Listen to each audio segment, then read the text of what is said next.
Should I? Good evening, everybody.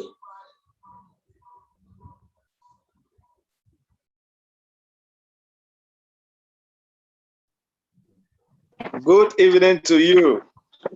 Yeah, good evening, Queen Evelyn. And good evening, kings and queens. Good evening, everybody, and welcome to this historical moment.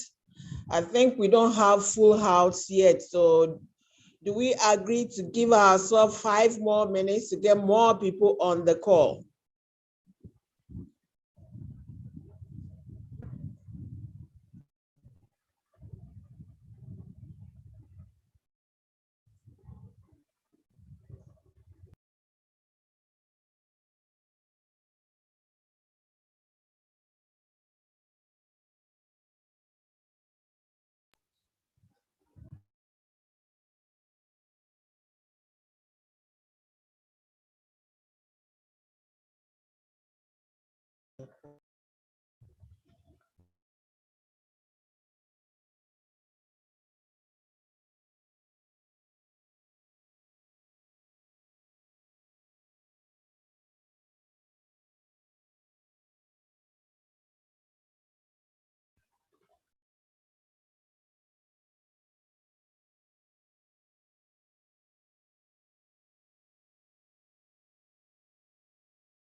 Hello, King Kojo. Can you make Queen Ekua a co-host, because she'll be co-hosting with me for the introduction? So please make her a co-host, Queen Ekua.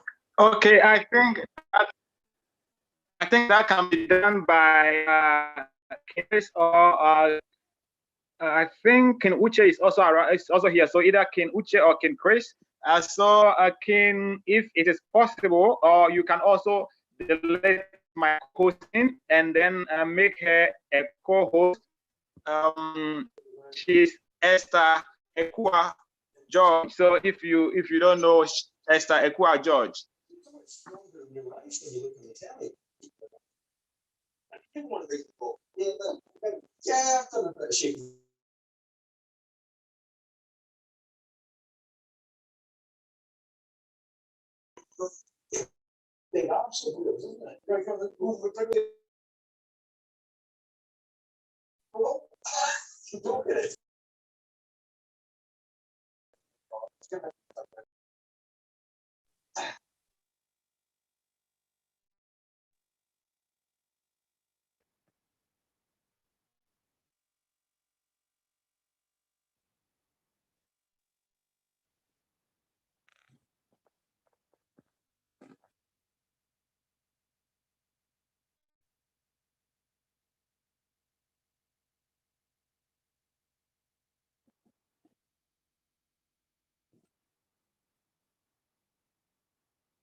I think the 5 minutes seems to be up.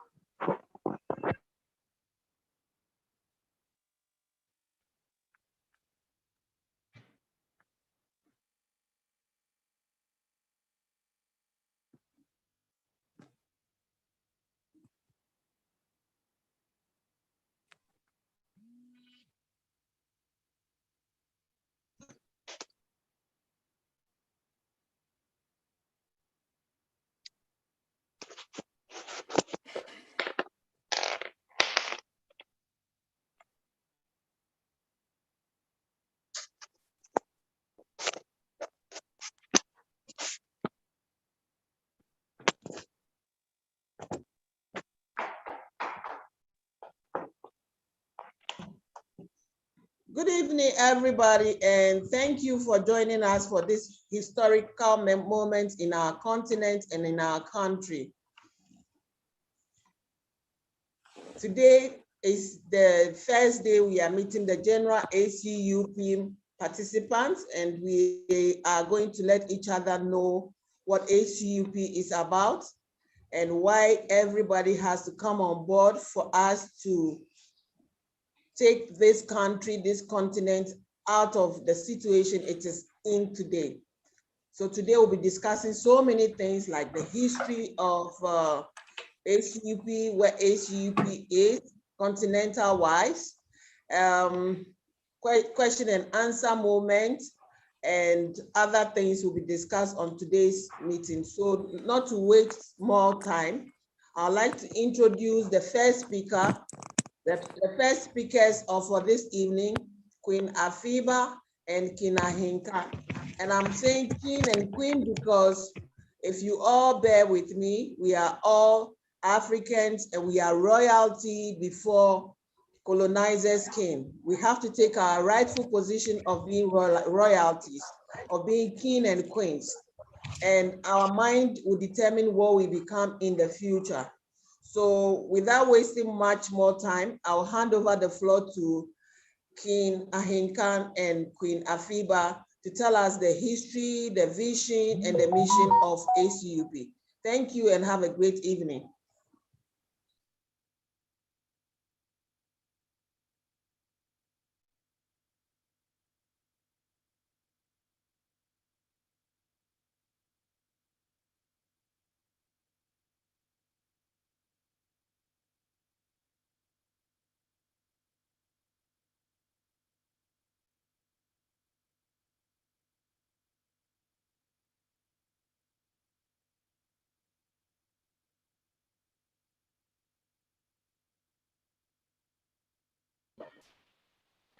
Yeah, hi everyone.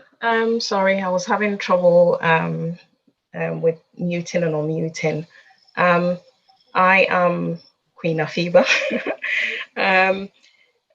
So it's down to myself and King Ahinkai to give a brief overview of the history, the vision, and the mission of ACUP.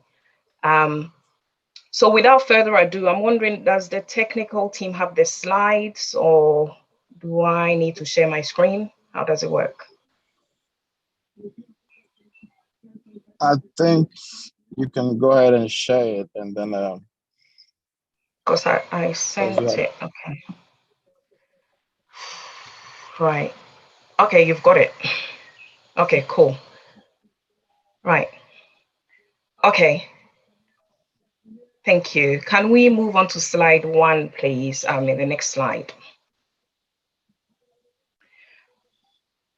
Okay, right. So in terms of the history, we wanted to contextualize it a little bit and touch on the history of Africa itself. Obviously, if we want to delve into more detail, we will be here the whole night and probably many more weeks. African history is as rich and as complex as any other history. In fact, I would say it is richer than any other history you'd find because it is the mother continent. However, over the years, because our history has been written by other people, most of the publicized history of Africa has been written by Europeans who sought to justify the dastardly act, the twin evil of colonization and transatlantic slavery. A lot of African history is actually quite twisted, and people, even our fellow Africans and myself at some point, had this idea that Africa was primitive before European colonial invasion. People assumed that it was a place where there was no civilization, but that couldn't be further from the truth. Africa was very wealthy, had many kingdoms and empires throughout history. I mean, you could go as far back as, ancient Egypt, etc., coming down to West Africa, Empire of Ghana, Mali, Songhai, go to South Africa, Great Zimbabwe. I mean, we had, vast array of kingdoms and empires governed by monarchs, very powerful monarchs. And that's actually what brought the Europeans here. So the question is, if Africa was so powerful and if Africa was so advanced, why are we in the state that we are in? And going back to the first point, Europeans themselves, the Portuguese, actually documented what they found when they first came to Africa. They said they found technologically advanced cities, some of them actually better laid out than European cities at the time. So I have no doubt that if Africa had been allowed to progress and develop following its natural course, it would have been a really powerful continent. So slavery and colonization do not define us. They actually interrupted African history. So coming back to my point, why is Africa in the state it is today? The answer firmly lies to the legacy of colonization and the transatlantic slavery. And usually when you talk about these two things, people tend to say, oh, it's in the past, it has no relevance now. But it actually has a lot of relevance now, because what people fail to realize is that during slavery, for example, the people that were taken out of the continent over the 3 centuries were doctors, they were mathematicians, they were astronomers, they were people who, had they stayed on the continent, would have developed the continent. So these are the people they took away. They took away fathers, mothers, physicists, astronomers. There's ample evidence that all of those things were already in development in Africa. And in fact, a lot of the things that Europeans have now was copied in Africa and refined. So they took out all those people and then enslaved them. So they didn't come and find slaves, they enslaved people. And then colonization. Why is colonization, why does it have such an impact on Africa right now? Even though direct colonization ceased, all the structures and all the things that were set in place during colonization and immediately after, because Europeans knew that they needed African resources, and therefore they set up the structures and everything to ensure continued utilization, exploitation of African resources. And we are still dealing with the consequences today through neocolonialism. So, I don't want to go into too much detail. We just want to focus on 2 points here. The first point is the 1884 Berlin Conference, and it's 2 key events, the 1884 Berlin Conference and the Addis Ababa Conference in 1963. So why is the 1884 conference of significance? Because the 1884 Berlin Conference was when Europeans set the rules of engagement for Africa. They formalized the exploitation of Africa, and they legitimized the ideas that Africa was the playground for outsiders, and that our natural and mineral resources was a matter was wealth for them to utilize, not Africans. They also determined that the fate of Africans is not a matter left for Africans to determine. So we don't have that self-determination. We might think we've got independent nations, but we don't, because clearly, we are beholden to the IMF, the World Bank, and all these other institutions that the Western world have put in place. The current financial system, the economic system, everything that we follow right now was set up by the West for the benefit of the West to the detriment of Africa. So then the 1963 conference was a conference where Kwame Nkrumah sought to reverse it. I'll bring in Kena Henkan to elaborate on that. Yes. Thank you very much. This Kena Henkan here. So basically, all we are trying to do here, ACUP for, is to make sure we have a little bit of perspective. You hear me out here? A little bit of perspective, because not until you know where you are headed, it's sometimes difficult to even navigate yourself through life. So we want to understand that the reason we are going to be repeating these 2 events is because we want to have a central focus. Like Queen Afiba said, we don't want to go far too back out. Because, before there was any history, there was African history. That's a fact. And they all accept it. And if anywhere you go, you hear people talk about, oh, Egypt is the mother of civilization. They talk it in passing. They don't understand what they're saying. So what we are doing is we don't want to go too far back out. We just want to focus on these two events because, like it or not, whatever state we are in today as a continent is what was decided at that Berlin conference. Some people call it war on Africa.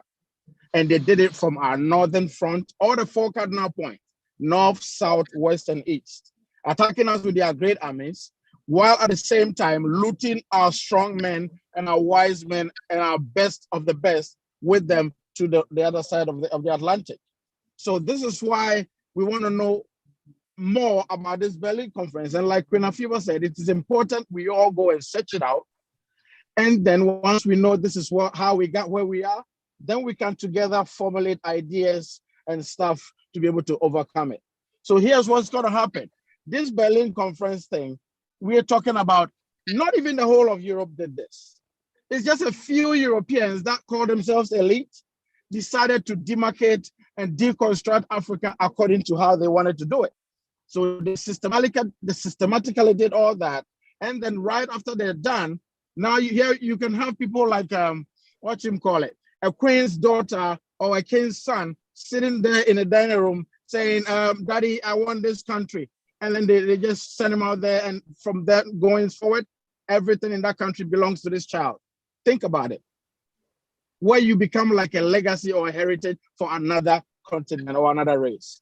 That's as brutal as it gets, you know, because prior to this thing, there was nothing like Nigeria. There was no, what do you call it, Cote d'Ivoire. There was no Tanzania. There was nothing like Ghana. It was all one African big community governed by kings and monarchs doing our thing until this so-called great interruption. So now that we got that down, that Berlin conference is our starting point, at least we know where we are going to start from. So I give this example. You are in the dark. You have keys in your pocket. Your keys drops down in the dark. And then all of a sudden you look ahead of you and you find this array of light. So you say, oh no, let me go look for my keys in the light. That is ridiculous. Your key dropped in the dark, so you have to find it and not go where there's light is. The fact that there's light there in Europe and all these places and everybody is heading there does not make it our destination point or our starting point. This is our starting point. So guess what? The only way to attack such a thing was to adopt a unison strategy, and that is facing it as a continent. And the only documented time we have in our history, apart from the older Kemet time, is the Addis Ababa Conference, 1963. And who was the lead guy over there? We're talking about Kwame Nkrumah. So Dr. Nkrumah, following the lead from the Gaviites and all these other guys, decided to bring this down here and reached out individually. And we just found this out the last time we went to one of these great minds, Nananketia, that Nkrumah apparently went to meet all these presidents one-on-one, telling them about how the only way forward is to get together as a continent, as a power base, so we can confront them. And guess what? They did otherwise. They were not interested. One case in point, and I'm not mentioning them to denigrate him, before Boanye was one of them. You know, Ivory Coast president, he's now dead. But that's what happened. So here we are, and Nkrumah narrowed down to Ghana, forced his way through the UGCC. Even here too, he came across these aristocrats. People that were trained as doctors and lawyers, accountants, philosophers, J.B. Danquist, by the queens and the monarchs of the European system. So guess what? Here too, Nkrumah faced the same problem. He could not get them together with the UGCC party. So he broke away from the CPP and then decided to confront these guys with the CPP. And lo and behold, he won because the people liked the idea. What does that bring to mind? What ACUP is doing. Everything ACUP stands for at this point is what normal people want to do. That is why we shouldn't wait for the aristocrats to give us a nodding head before we continue this. All we have to do is to make sure we speak the people's voice. So here we are, and Nkrumah put that together, formed Ghana's independence, and said, okay, now that I have a little bit of power, it is meaningless until the total liberation of the entire continent. So he set out on a goose chase and put some of them together. And then they formed this Addis Ababa Conference, 1963. And again, because we were beholden to these Europeans, they found a way to infiltrate. And the key word is infiltrate. So now, again, ACUP is picking a lesson from there. I'm putting it this way so we know how we are going about this whole thing. So ACUP is going to be running by the mistakes that went on in 1963, because if we don't do that, then we are setting ourselves up to fail. So Nkrumah formulated this thing, they disrupted him, and it never came to fruition. The best they got from it is the AU and the ECOWAS and all these miniature puppet organizations that they formed. Which are funded by the EU, IMF, and World Bank. And they are funded so how can they stand for African interests? European. In Akan, there's a proverb called Ujina Nkane Monawote Nkane. It doesn't work like that. And let me try to translate that. There are these powerful black ants in the forest that when they begin to mess with you, you better get out of their reign and start cleaning them up. But if you stand within the same ants and you want to clean them up, one goes down, one comes up. There's no end in sight. And that's exactly what we are doing now. Because they were able to disrupt it and make AUs and these EUs and what do you call it, all the non-aligned movements and the African stuff do their thing in the construct of the European, we haven't been able to break away. So that's what we are saying. Our only way out is to go back and take off from where Nkrumah left off, which is as clear as day, 1963. So once we get that down, then we say, okay, what was Nkrumah trying to do? African power base, and go read the ideology of ACUP to put us get ourselves together in such a way that we have one common statement to use, and then we have one power base. And with that power, we'll be able to confront our oppressor. So that's why we decided to do it this way, go by the Berlin conference, attack it from where we left up at the Addis Ababa conference, and from there, everything else will begin to follow, because that's how we can overcome these guys as a unified front. As a country, what we are doing is like a joke, because every president alive today is fighting a nationalistic, fight. Nigeria is fighting their own fight. Ghana is fighting their own fight. So they are sitting there at their dining tables and they are laughing at us. We have become a laughing stock, baby. So that's why we want to go this way. So I'm going to let Afiba take it to the next slide and then carry on with the thing, and then I'll do a little monologue over there, please. Thank you, Kena Hinkai. Right, so the ACUP, just as Kena Hinkai said, it is trying to again reverse the decisions that were made at the 1884 Berlin Conference. Because at the moment, you know, Africans are running the continent in a confused state, because we are trying to copy or use models that were bequeathed to us by the colonial masters. Even the way we trade with them is following the old established colonial model, which treats Africa as a raw material producer, supporting Western economies. Trillions and trillions of dollars leave Africa, you know, have left Africa over the last few decades to go support those economies, whilst the vast majority of Africans live in poverty. So the whole idea is we need to rediscover ourselves as Africans. You know, we need to rediscover, you know, our culture, our history, our beliefs, and basically use that as the springboard to develop Africa. So ACUP is based on the Ubuntu concept and is very Afrocentric. The idea is the Ubuntu concept, if you haven't heard about it, is, you know, what is mine is what is yours. I am because you are. So it's very much a community-focused agenda. And the idea is, you know, to ensure that Africans are in a position to self-determine, to control their own resources, to self-determine, and to live in dignity. I mean, as an African, I'm tired of seeing my people suffering. I'm tired of seeing us going around in confusion, as though we don't have the same mental capability and ability as these people. And we do. We just need to rediscover ourselves and stop following the template they've given us. We need to find our own way, and that's what ACUP is trying to do. So Kena Hinkai, I'll pass it back on to you.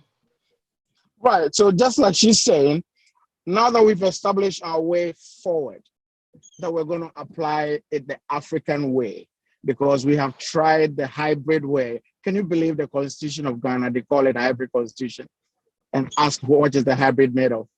United Kingdom and United States of America. They put together a constitution from their oppressors. So we're sitting here and everything we do is based on what they have told us to do. you know? So the vision is now going to be talking about how does ACUP fit into all this? And just like we've clearly stated earlier, we're going to try to develop and establish a strong power base. Once we got that down, then that means at this point, we don't even need them to be around us. And I'll quote Kagame here. What's his name? The Rwandan president. He said, why can't we solve our things as Africans? And we have to run to a 40-year-old gentleman here in France, who is now the one calling on our old men, the 70-year-old, 75-year-olds, to tell them how to solve their problems. It doesn't even make sense. And then why again on earth would you have all the resources that the rest of the world needs, but you get 10% of whatever you are doing in terms of numbers and ratio? It doesn't even make sense. So what we are doing is with this Ubuntu principle, that is an African way.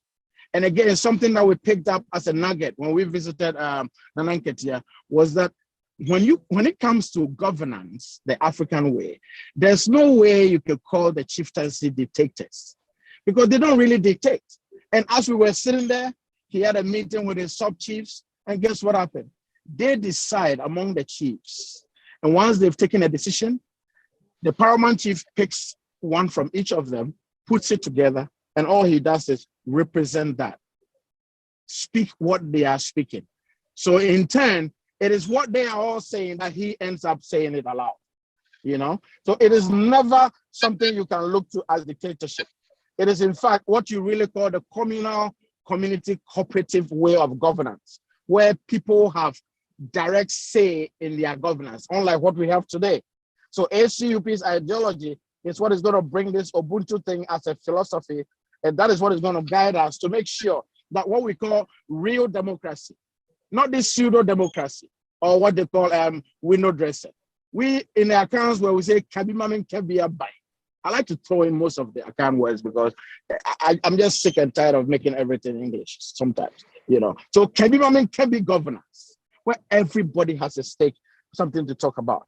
And then they all feel part and parcel of it.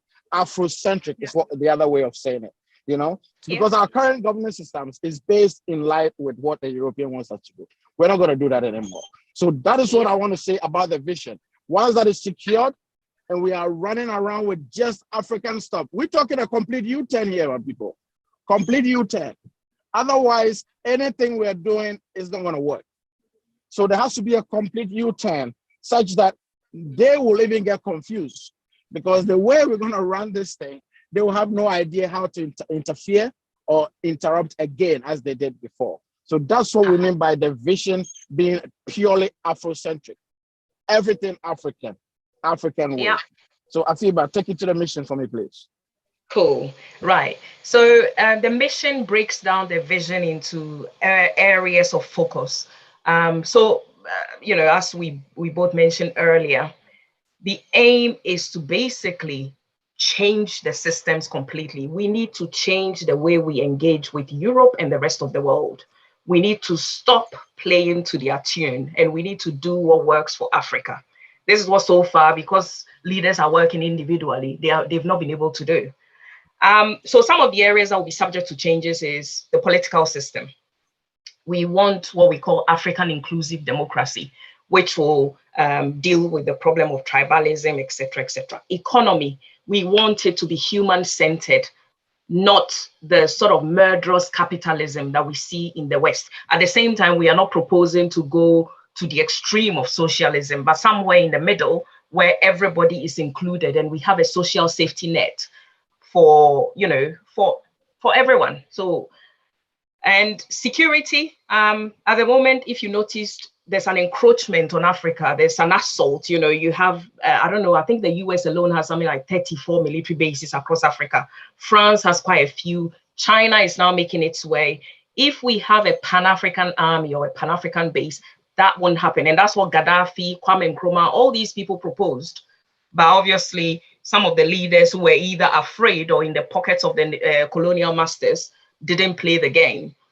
But ACUP, we're bringing that back to the agenda. The legal framework, again, we want it to be Afrocentric. Certainly get rid of those white wigs that everybody wears. I know that's just symbolic, but anyway.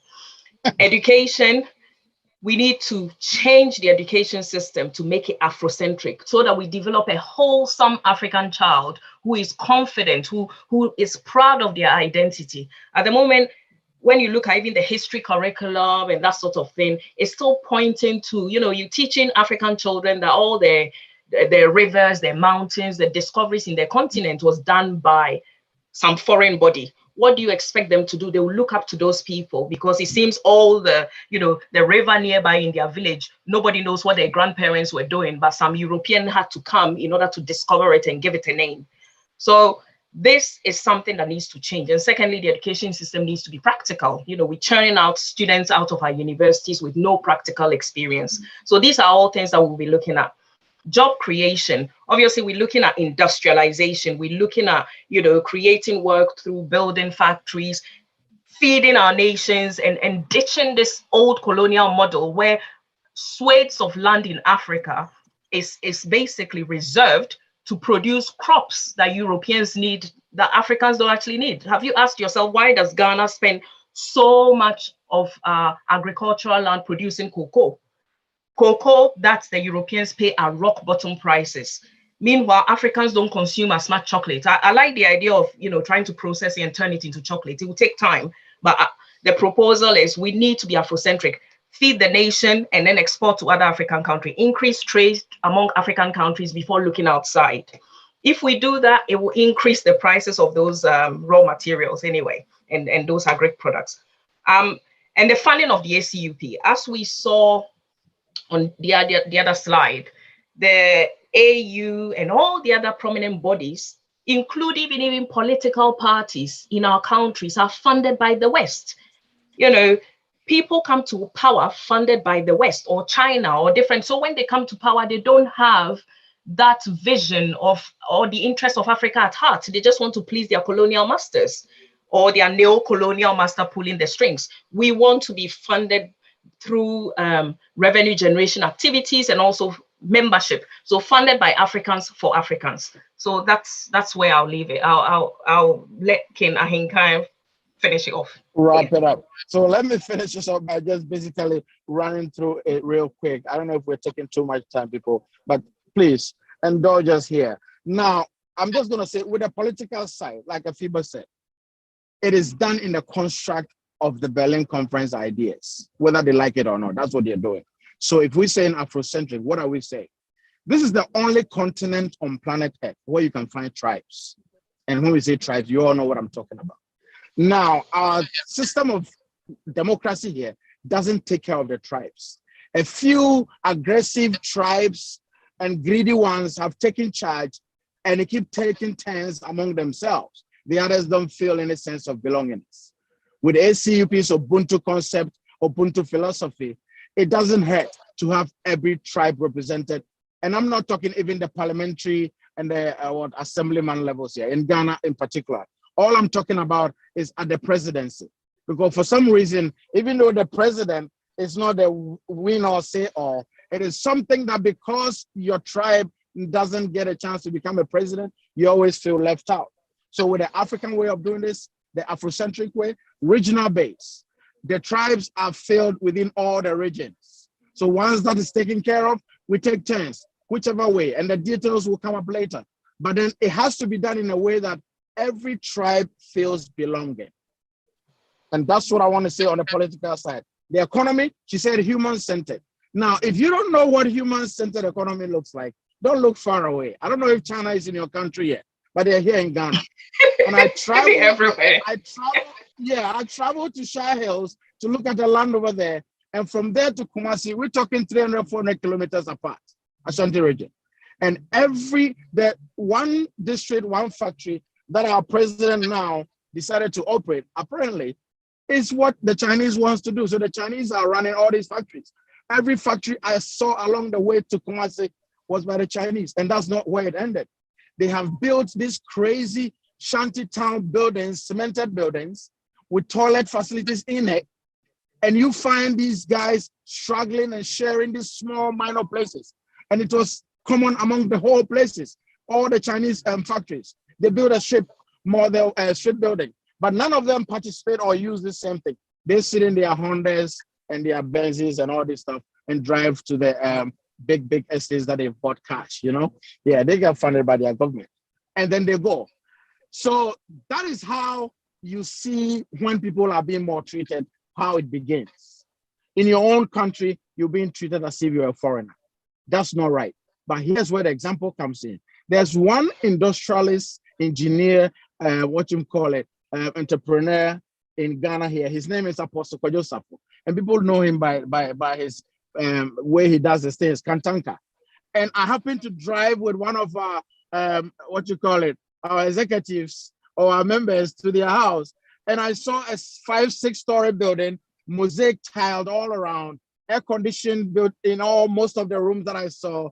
And I said, whose building it is? They said, oh, this is for Kantanka. And does he live here? No. Who lives here? His workers. Here you are, a Ghanaian with all these sorts of employees, build such an edifice for them to live in comfortably.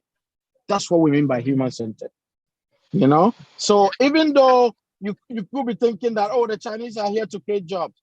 Man, there's nothing like living more comfortable than the situations these guys are living in now. So that's what we mean by if you don't have your own people running the factories and in the industries, you end up doing it, but you be at the short end of the stick. So that's what we mean by human-centered economy, where things are taken care of with the people in mind. It's not always about the money, you know? Same with security. We find ourselves being given security by our oppressor. I am told, in fact, I found out just yesterday, that there are more French soldiers in Congo or some other country than even French itself. Mali. I mean, why is that okay? Central African Republic. Why is that okay? Legal framework, like she said, you sit here and your justice system, your justice system is framed in the philosophy of your oppressor. So your chief justice was in something they say is symbolism, but it's not. It's not. So you're saying there's nothing you could do here? If you're not familiar with how independence run, you look at America. They too were colonizers. When they got independence from the British, look at what they did. Something as simple as light switch. They switch it the other way around, just to show that they do things differently. They write their own English, American English, you know, and everything was okay when they did that. They got to attend, we have to be in the Commonwealth, you know, quote unquote, and we feel proud to be in the Commonwealth. And that's where we are struggling now. We only feel excited when we have them attached to us, no more. I don't think that will work in this ACUP business. It's not going to work, you know. And the final thing I'm going to talk about, the education too, very serious, because everything depends on education. How we can bring up our children in our own way is what is going to help them grow up, not thinking like we were trained, you know. So it's important we make sure we give them the Afrocentric, and it's not like we don't have it. There, and I introduced one of them to Afiba today. The foremost African curriculum writer, Dr. Kaba, is alive and well. And he's been doing this for 40-something years, you know, in the American system as an educator, trying to get the curriculum right. And he's found an uphill battle. But now that these things are coming up, guess what? We have all these professors who know how to write the African curriculum for us to be able to do things right. Because whatever we are doing now ain't working. It's not working. And then finally, I just want to end up with the funding. ACUP has decided to run across the nation. And this is in Ghana's terms. And I'm sure we can scale it up and then fish out all the other countries. But every region where you want to have impact, we have to have some kind of land and a business running, because we don't want to be dipping into people's pockets every day. So if we have a business that is generating income, that is what is going to fund the party or the movement. And when this is happening, no rich billionaire sitting somewhere can come and be telling us any nonsense. So that's where I end up with our ACUP vision, mission statement, people. May God bless us all, and may Yenananum be with us as we move along slowly but surely. Madam Mercy. Thank you. So we'll get back. I think the moderator can take it up from here now. Yeah. All right. Is she muted? Thank you so much, Queen Afiba and King Ahikan. That was a nice presentation. Thank you so much. And I say amen and amen to the prayers. Yeah. All right. That's right. So, okay. So next on our agenda is the international presence of the ACUP and the ACUP strategy. So I'll be calling on King Kabbalah to take over from here, please. Is he online, King Kabbalah? Maybe he can be unmuted. I'm right here. Thank you very much. Okay. Are you able to hear me? Yes, please. So I'll be handing over. Thank you so much. Indeed, it's a privilege to be in this platform today. And thank you for everyone who is in the room with us today. And I say also thank you so much to Queen Afiba and King Khan for the wonderful presentation of the vision and the mission of the ACUP in Ghana. So ACUP, as you may know, is also international, not just in Africa, but also in the world. As a matter of fact, we have in our constitution a provision for the diaspora to have a say and to have, a word and also a decision in the international strategy of the ACUP. And bit by bit, we are progressive, and we will be getting to the point where we can implement all our global strategy as it's stated in our global constitution. And we have ACUP also growing its ground in Africa, most specifically in English-speaking countries. We have ACUP, being busy building its ground in South Africa. We have ACUP busy building its ground in South Sudan. We have ACUP in Kenya. We have ACUP in Zambia. We have ACUP definitely in the great Nigeria. We have ACUP in Tanzania, busy trying to establish a structure. But as you know, this is maybe difficult as the birth of the baby. It's difficult, it's challenging, but once the baby is delivered, there's only joy that people can experience. And that is the reality in which we are right now. As a ACUP, we are trying to break, the dynamics that is starting by the breaking of the, the dynamics of thinking, the way that people are thinking, because our people are really indoctrinated to the old fashion of politics, where many people rely in leaders or in a politician to solve their problems because they have forgotten that the power is really with the people. So getting this really party implemented, it demands that we have to teach people about what really has not been working for us for more than 60 years since we have obtained what is so-called independence. And then we have tried to implement our individual solutions to what we think is our individual problems. In doing that, we have relied on leaders who promise us to bring foreign investors to come and bring jobs and bring infrastructure and the civilization in our countries. And at the end of all, it seemed to be not working. So we have to teach these people, we have to change the mind of the people so that people can realize that there's a solution, not where we are looking at. I love what King Ahenkane said. If you have lost your keys in the darkness, you don't go where there's a street light to look for the keys there. You have to find your keys where you have lost it in darkness. And if it's dark, you have to find a way to enlighten yourself in order to find where there's a key. A solution to African problem is not in Europe. The solution to African problem is not in America. It's not even in China or in Asia or in Arab world, so to say. The solution is right here with us, and we just have to look inside of us to see the skills that we have come, in this existence with, to see all the potential that we were born with, in order to obviously affect solution to our problems. And one thing that I just want to mention there quickly before I pass on the next point is that it's only the African culture that can allow us to solve our problems. Because in case you may have another definition of the word culture, the other definition that I can also provide is that the culture is the language of people with the universe. In other words, if you want to interact with your universe, with your environment, you must use only your culture in order to understand what kind of inspiration, what kind of resources, what kind of solutions that your world or your universe provides to your own problems. Therefore, if we use Eurocentric cultures, will be unable to solve our problem because Eurocentric culture is not congruent to the environment in which we are living, which is African environment. So that was just a bracket, but I wanted to say that ACUP is international, and our strategy, internationally speaking, is what have been maybe overemphasized here by previous speakers, but maybe I can just state it differently.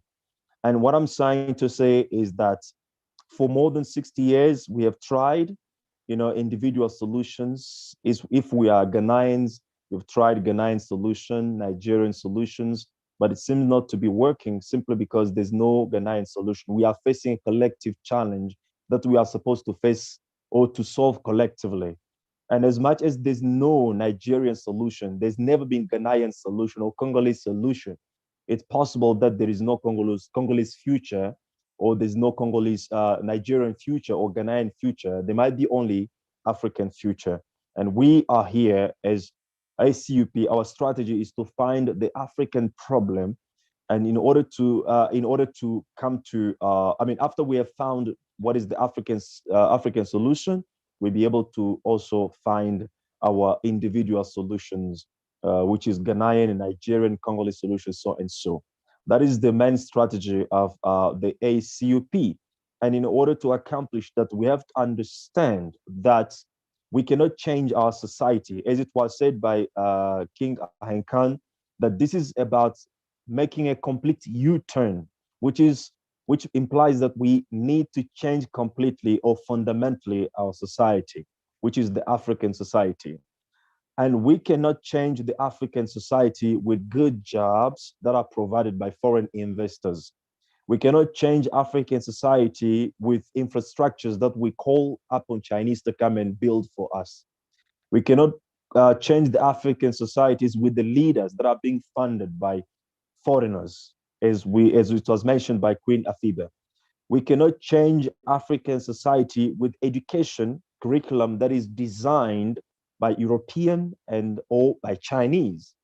We will be able to change the African society only if we are able to affect or to influence the process of making policy that influence or that rule our society. In other words, we can only change our society if we are in charge of the policy that governs our society. And in order to be in charge of the policy, we must realize that us as a people, African people, the power is on our side. And because we, most of time, what we do, we acquiesce with the so-called leaders, that's why we give away our power by acquiescing with those who are apparently in charge, but in reality, those who have been positioned by Eurocentric institution or by European in order to manage the African continent, which is the biggest industry of production of whatever the West need. So what I'm trying to say here is that we must understand that for us to change our society, we must be in charge of the policy that governs our world. And in order to be in charge of the policy, we must come up with a political system that gives more power to people and less power to the politicians. And that is what ACUP has provided through what we call the African inclusive democracy. This is a democracy, the true democracy of people, whereby people have the power to influence and to affect all the major decisions that are being taken to govern our society or to govern our world. Because whatever that affects you directly or indirectly needs your involvement, directly or indirectly as well. Need your opinion and need your voice. And this is what ACUP is providing.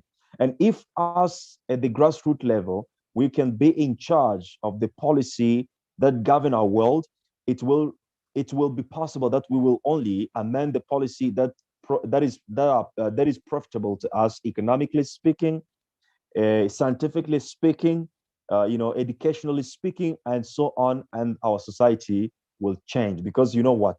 politics affect every areas of society. And if we are not involved in the politics of our liberation, we are then enjoying the politics of our oppression.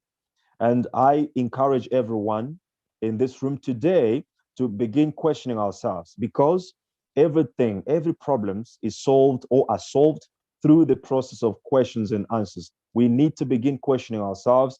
How can we now seize the structure or the process of policy amendment in Africa so that we can bring change, through the amendment of policy that are the policy that is obviously profitable to us at the grassroots level. Otherwise, we will be affected by the lobby groups who are obviously forcing our politicians to take or to amend policy that is always not constructive to us, but is detrimental to our health, economically, or even politically speaking.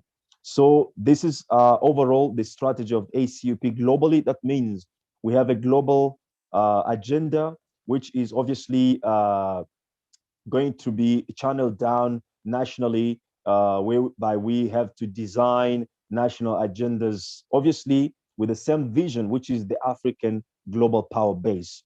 And I'm going to end it with this statement about the power. Power is essential to human life. Power is essential to all of us. Without the power, we won't be able to sit here and to speak what we're speaking. Without the power, you cannot stand up. Once you lose the power, your feet will also be disconnected with the ground. The power is the first thing that keep us standing on ground, and is the power that we need in order to govern ourselves, in order to feed ourselves. Africa's got 60% of arable land in the world. We need the power to use this land and produce the food that we need. We don't need to pray for food in Africa or for hunger in Africa. God is not going to come and end hunger in Africa. What we need the power to use the land that we have been given already in order to eradicate hunger.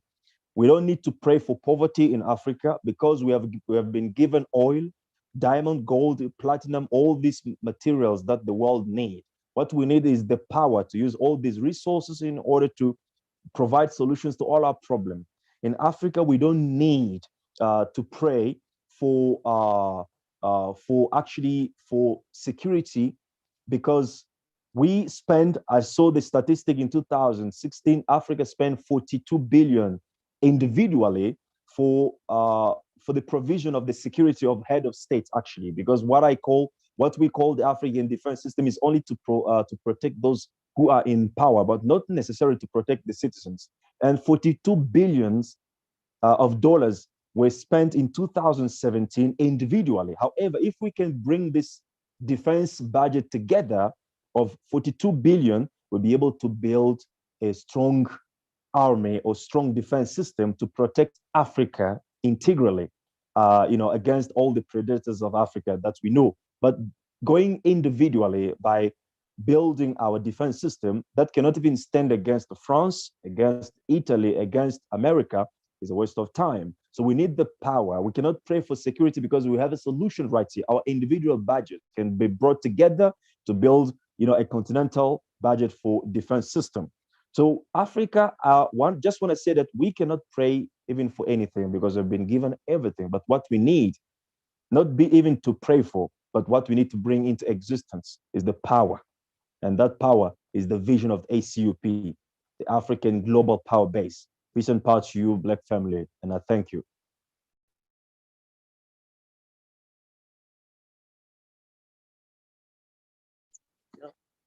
That's so amazing. Thank you so much, King Kabbalah.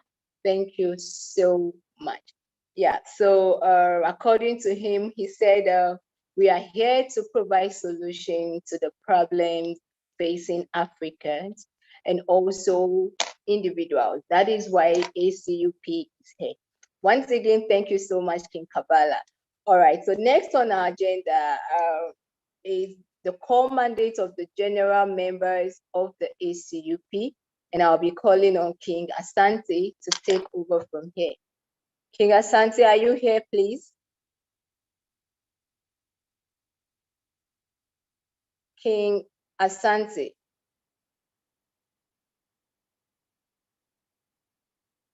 Unmute me. Okay. Can you hear me now? Yes, please. Yes, please. You can go ahead. All right. Thank you, everyone. It's a great honor and a great privilege to be here.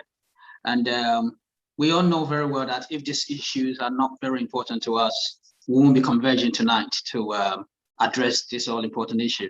I mean, over the decades, I mean, this is not just a year ago, 2 years ago. It has been centuries that Africans have been looking to for a common solution.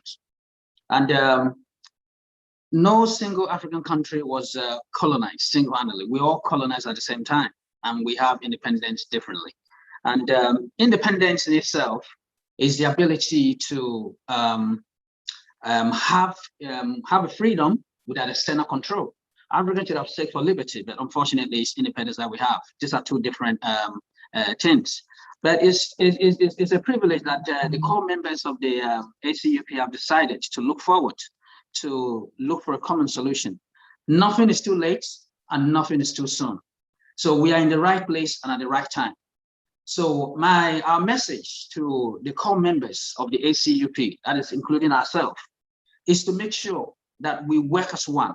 We shouldn't see each other as Nigerians, we shouldn't see each other as Ivorians, we shouldn't see each other as Sierra Leonean. Because sometimes every day you see that average Africans have a desire and an intent to maintain and protect this common territory.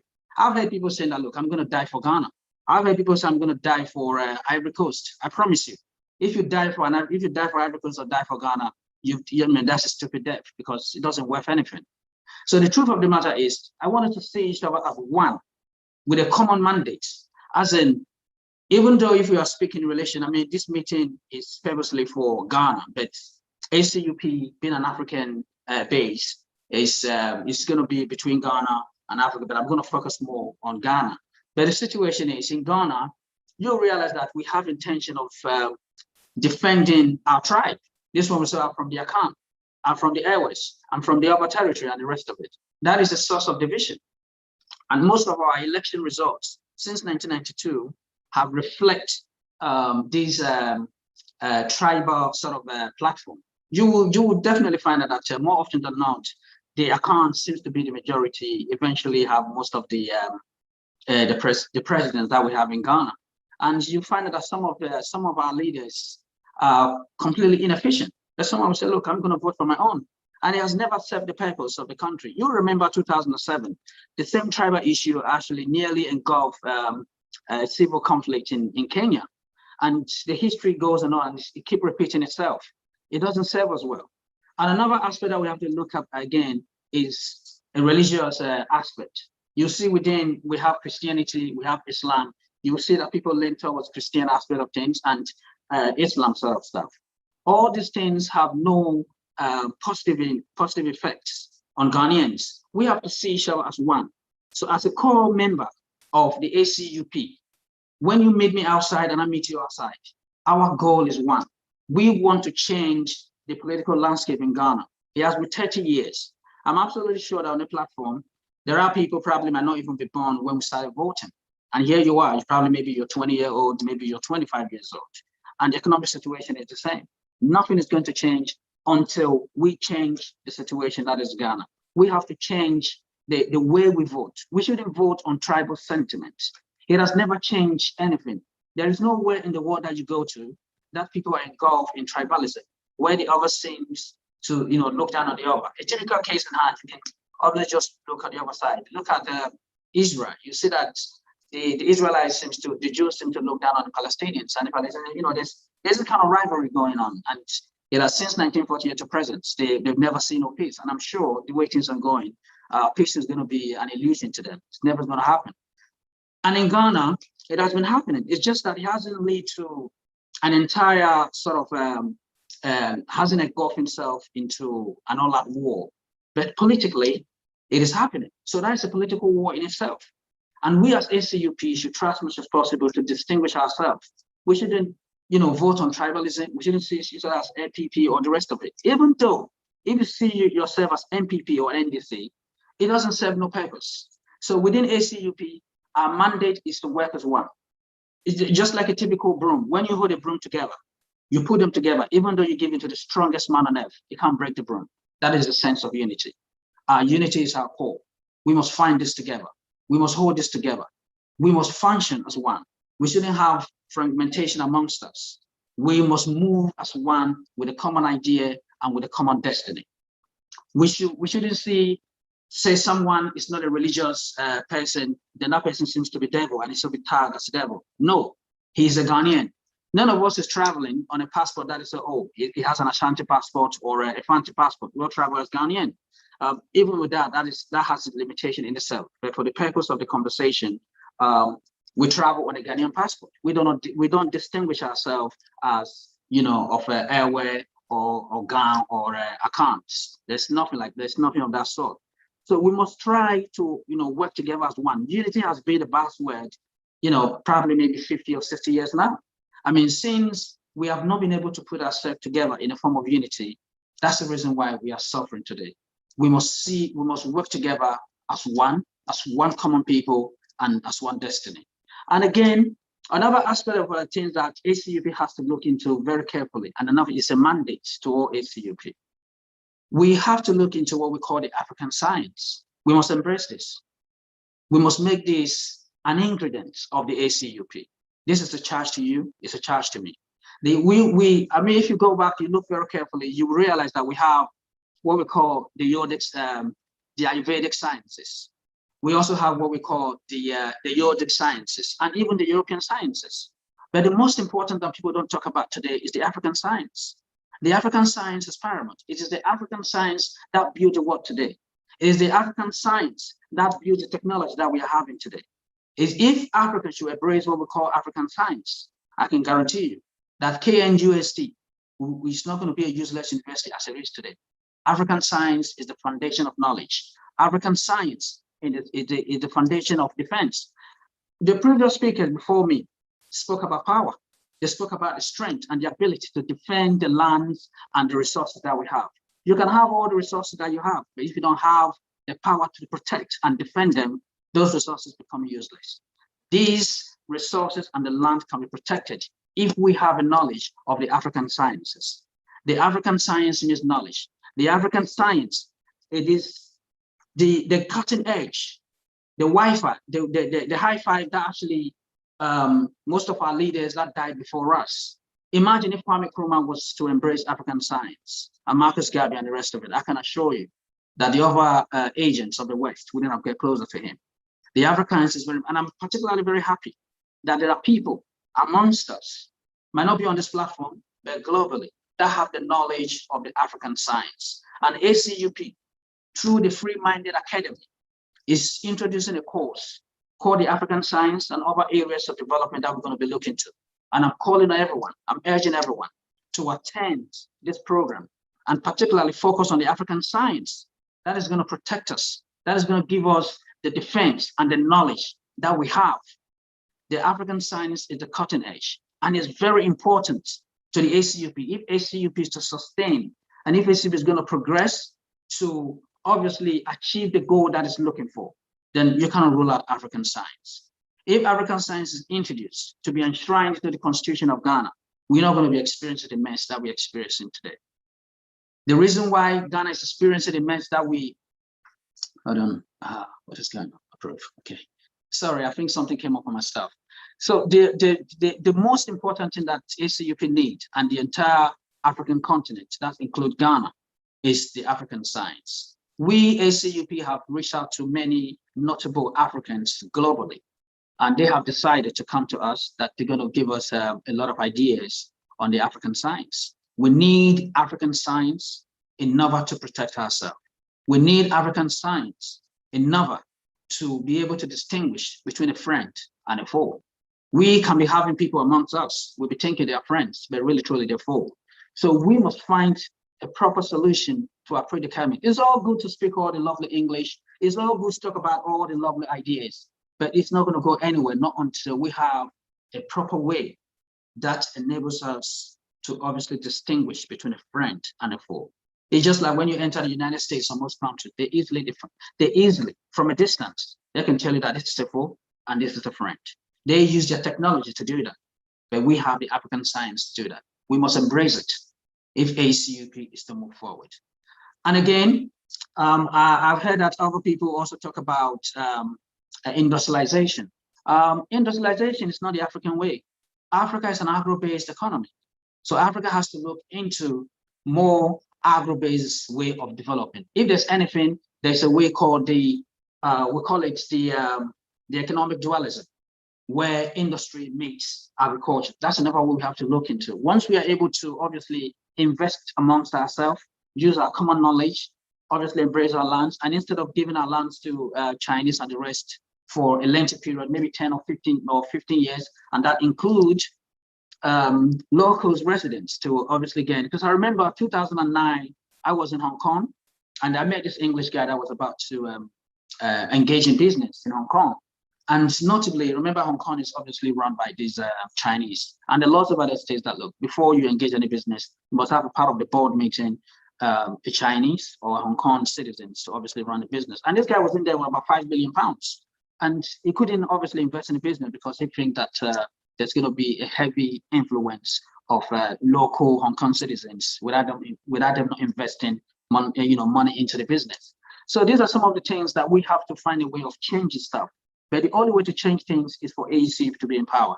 So we must go into the hinterland, wherever we might find ourselves, speak to people.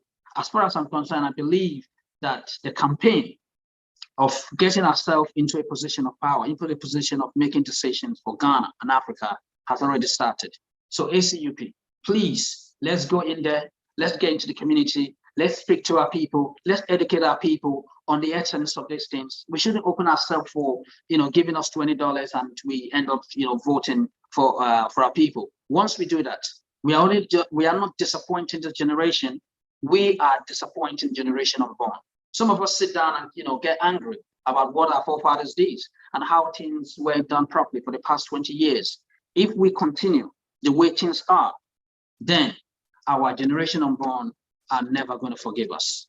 And again, I also urge all our core members here that if any king, because sometimes the way to disrupt an institution is either money and also either through illicit, maybe relationship through men and women. I'm pleading to all king and queens. If a king should find any queensy attractive and the things you want to talk to the queen, please do approach the queen with respect, with decorum. And again, we have very important agenda, very important. We should stay focused to the course. We shouldn't be distracted by anything, but it has to be done with respect, such that it's a human, that you might see someone that you probably like, that you feel like you want to obviously entangle with. It should be done with the greatest respect. This is not a data site.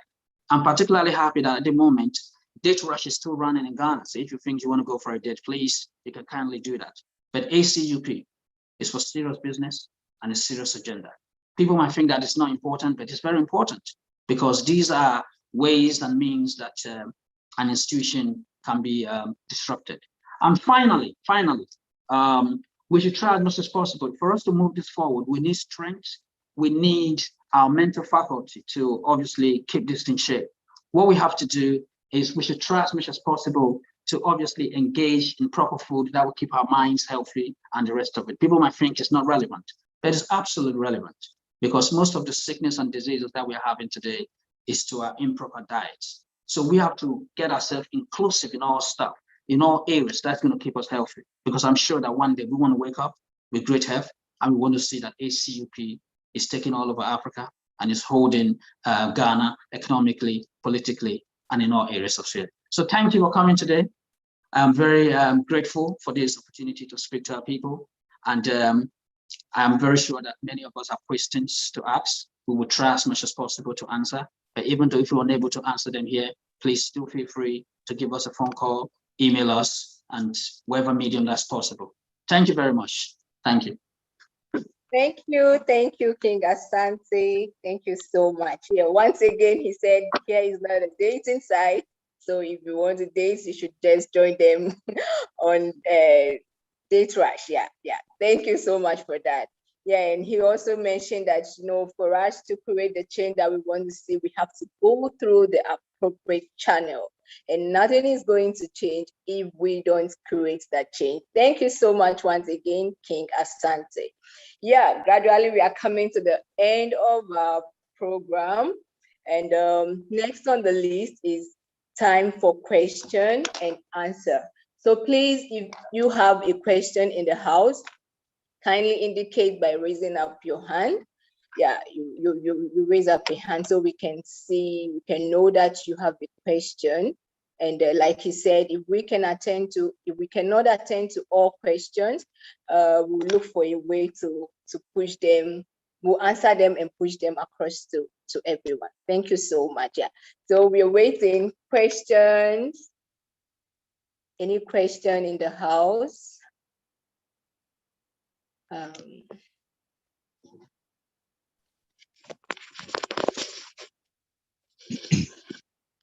Yes, hello, salute, Grand Rising. Can everybody hear me? Yes, please. You can. All right, beautiful. My name is Mufasa Yao Matalibane.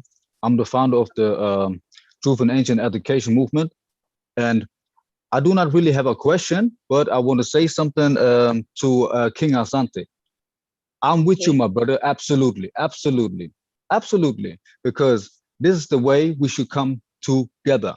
And most of the, because he was talking about the security aspect, right?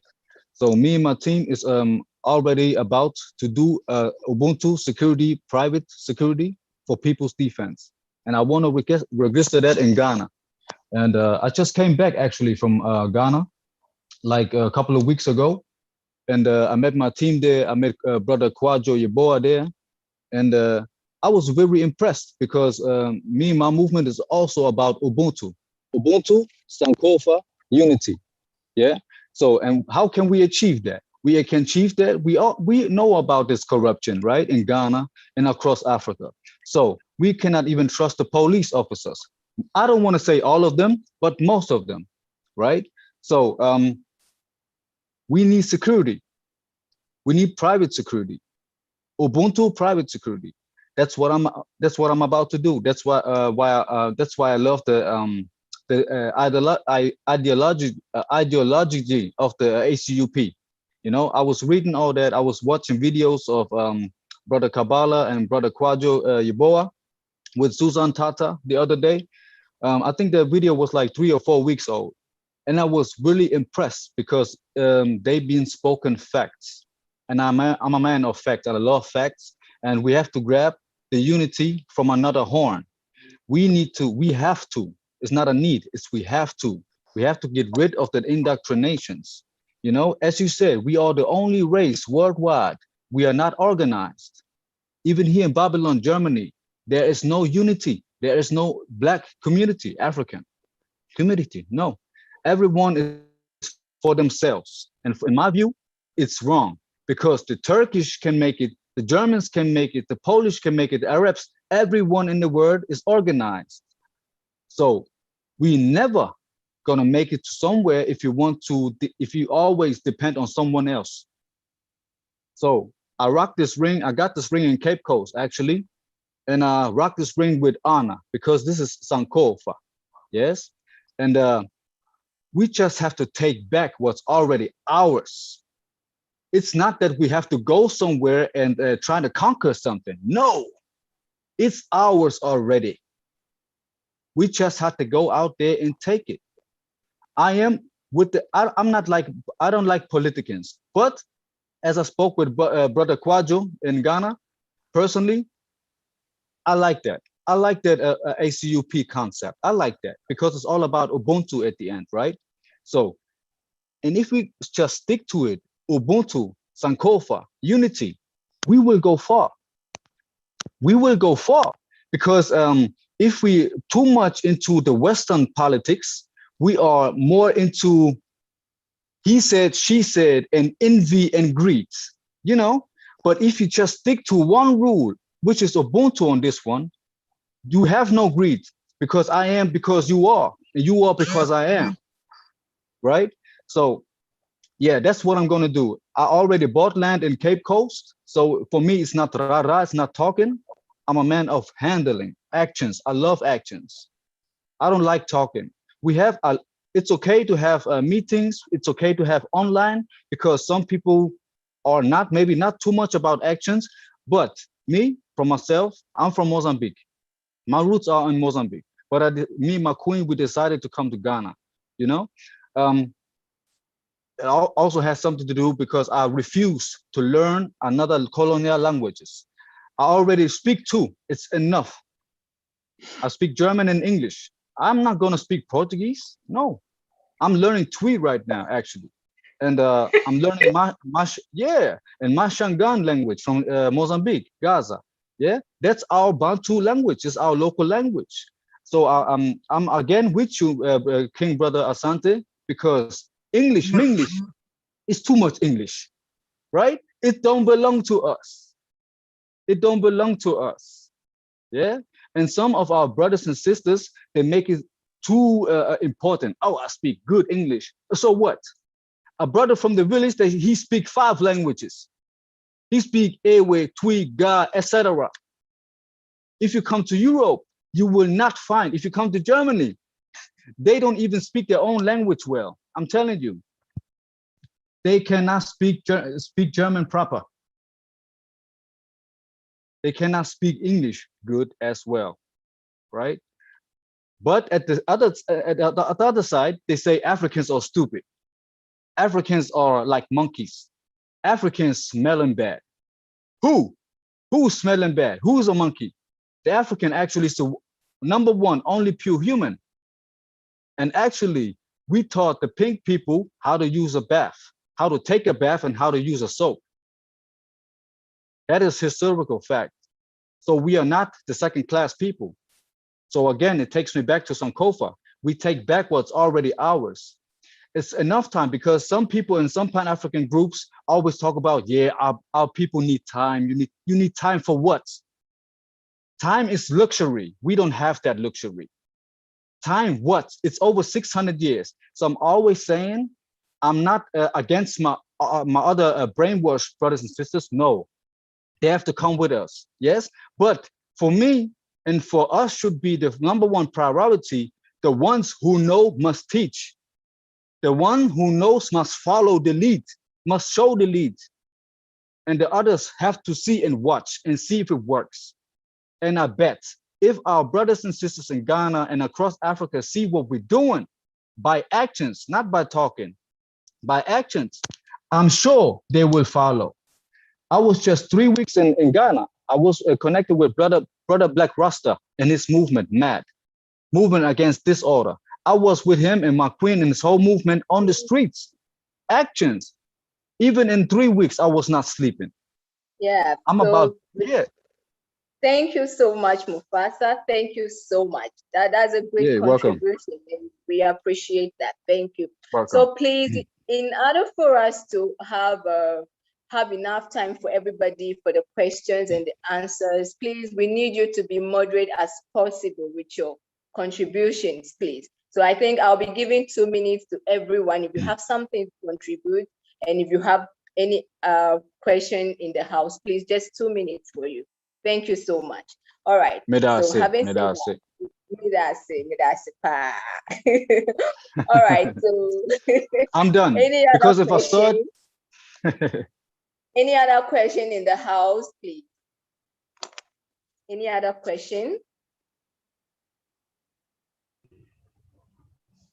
There are a few hands raised. There are a few hands raised if you look on the screen. So, yeah. I can't. I'm trying to get that. I think Rock is the next. Rock. Okay, please. So if you've raised your hand, just kindly go ahead. You can go ahead with your question, please.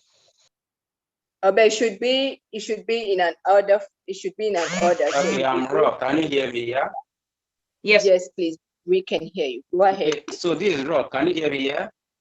Yes, please, Rock. We can hear you. Yes. Kindly go ahead, please. 2 minutes for your question or your contribution. I'm sorry if I make a statement. If I make a statement which is wrong, but please forgive me and correct me. But one, do the light-skinned African accept the black African? Morocco, Egypt, Israel. I've been to Israel. I've been to Egypt. I've been to Morocco. Do they accept the Black Africans as one of them? That is one. ACUP is about Africa, and Morocco is about Africa.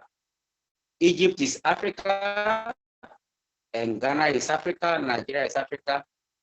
Azigwe rejected Kwame Nkrumah's idea. Everybody knows. Okay, ACUP, we want to unite Africa. I'm sorry, I'm very angry because I don't know why the white man has crushed our heads together. We hate each other. Today, I was blocked on Facebook before I said, Nigerians are real, Ghanaians are hypocrites. Nigerians will tell you to love you and they hate you. Please, before ACUP can succeed, we have to be real. We have to be real. My question is, the white-skinned African are setting the Black, Morocco in mind, Egypt in mind. Why is African in the state as it is?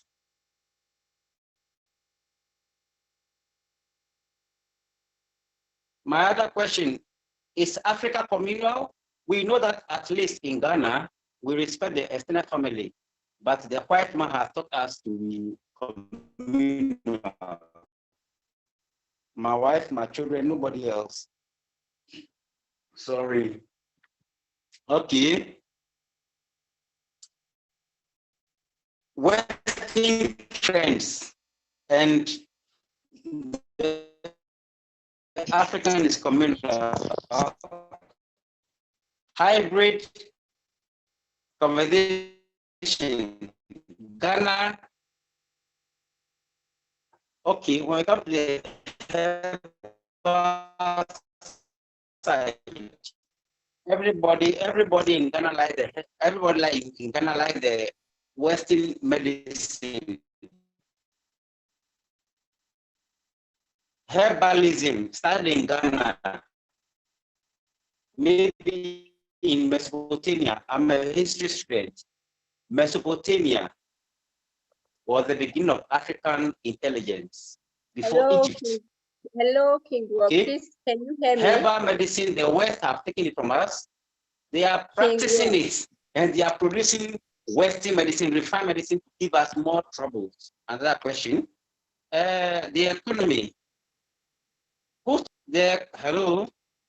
Hello, King Rob. Can you hear me, please? I can hear you. Should I continue? Please, your time is up. Your time is up. So you can write your question. Producing for the West. Christian, can you hear me? This Chris. King Rock.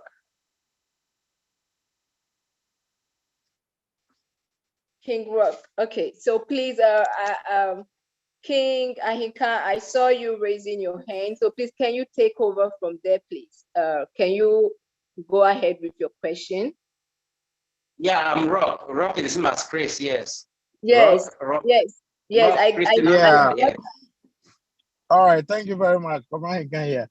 So yes. I get Mufasa's point, and I get I'll get our brother's point here. Maybe he can mute himself now.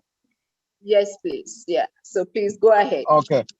Yeah. So I get Mufasa's point strongly. I also get our guest speaking guy. Good. So people are frustrated. Everybody is mad, and that's why we are venting. Sometimes you just allow us to vent. It's just that we are time sensitive a little bit here. So my thing is just 30 seconds. I put this thing out there on one of our pages, or maybe both of them, about this African artifacts. African artifacts. And I don't know if we think it's trivial, but it's really not. You know, we were, what do you call it, invaded, and they took all of our stuff. Now, every major museum out there in the world is about 70 to 85% artifacts of Africa. Now, I heard some time ago Macron, that 40-year-old guy, again saying, well, they want to keep it for us. No, I think there has to be either a policy or a strategy to get back with them in writing that all of those artifacts need to be returned to their source of where they took it from. There has to be a way to get them to understand that it doesn't belong there, so that they will know and get a notice. And every amount of money they've taken from it, we want it back. They have to prove some kind of receipts and how they got it. You and I both know. We all know they're not going to get anything like that because they stole them. So my thing is, our artifacts are not with us and they are with them. That too should be part of our agenda. Some of the things we are getting back, they are not giving us reparations. So the least they can do is to give us our things back. What business do they have handling all our artifacts and still stand around and tell us this is shithole country? So I just wanted to put this out there so that if we're not thinking about it, we begin to think about it because it's ours. These are things that, what's his name? O.J. Simpson went to pick up all his stuff from some places and he got himself arrested. Even him realizing that these are his own things and he has to get them back. How much more Africa's artifacts? This is huge. There's a lot of stuff they've taken from us. The Shabaka stone is sitting in a British museum as we speak. And that is the creation story that we have missed. And they corrupted it and put something in Genesis for us. Imagine if everybody knows how the world was created from the African's perspective, what that will make, you know? So these are some serious things we think is trivial, but I'm just putting it out there, like I said. So we should make a note of it. And as part of our agenda is to get our artifacts back. Okay, I'm done here. Thank you. All right.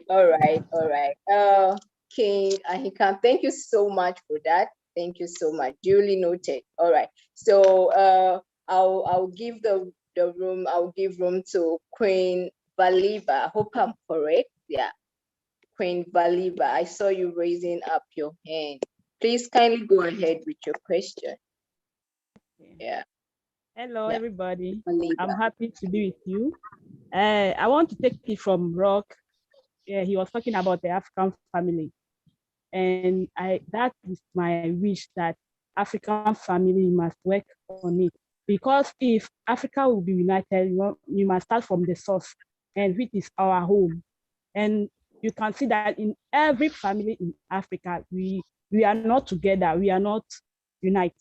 So I always say that if there will be unity in Africa, we must start from the source. And the source is our family. You see, today is like family is mother, father, and the children. We started like that. But when you die, Africa is Africa. You go to your family, will come and they surround, they will do everything. But whenever you are in things and all these things, we all scatter. So there's a need to come back to our policy, which is our family. So if you can work and sit down and see that this is a problem, we solve it together and come hand in hand and build the family and establish things that can support the family, and there will be happiness in that family that can affect the children coming, learn how to love, and now use it for the society. And then from there, we can now keep on with the, what do you call it, or the love and the unity among us. So we must start from our family. That's my point. Thank you. All right, Queen Valiba, thank you so much. That was quick. Yeah, thank you so much for keeping to the time. Thank you. Duly noted. All right, so King John, are you raising up your hand, or your hand is just up? I want to know before I call you, but I've been seeing your hands up and all. Are you raising up your hand for a question, or King John? Okay. Yes, he said yes. Yeah. All right, please kindly go ahead. Yeah. Oh, unmute yourself. Unmute yourself. Unmute yourself. I don't think he can. I think he needs to be unmuted by the host first. Hang on, let's see. Kindly do that for us. Good. Hello. I have tried.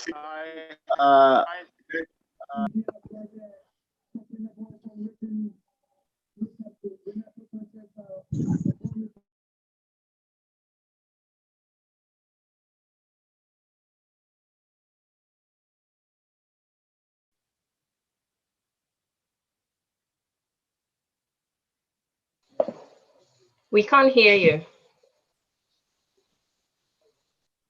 Can you hear me? Yes, please We go can ahead. now. Okay, well, there's just a few things that I like to say. I like to say hello and good evening to everyone first. Glad that I can add a little bit, maybe something that I contribute may help someone. Well, as far as we have to understand, I hear we talking about family, extended family. I heard the other gentleman talking about the light-skinned African, the dark-skinned African. What I would advise everyone with those types of concerns is to Google a document called the Willie Lynch speech. They talked about breaking down the African family, about the old man against the young man, the male against the female, the light-skinned slave against the dark-skinned slave. If you continue to think like this, and this troubles you during the course of your day, then it's sorry to say you are still a slave. You need to get beyond this because it's not helping us. That's number one thing I like to say. And number two, if Africa is going to control itself and become prosperous, the white man has enumerated 9 areas of human activity that if he controls, then all the other people will not be able to do anything but follow whatever he puts forth.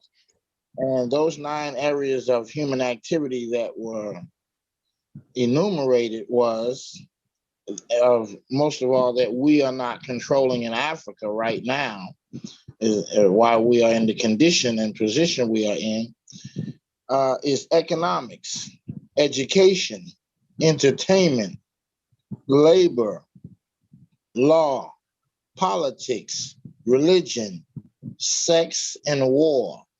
These 9 areas Africans are not controlling in Africa. There are white men going around to various countries in Africa making nude films and sex films and Africans, because of lack of knowledge and skill, information, as well as most of all money, are participating. And we just have to, the host has asked you to start your video. Wow. We have to begin to control those 9 areas. So that's all I'm saying. We need to control, first of all, on the top of the list, he said economics. Second was education. Third was entertainment. Fourth was labor. Fifth was law.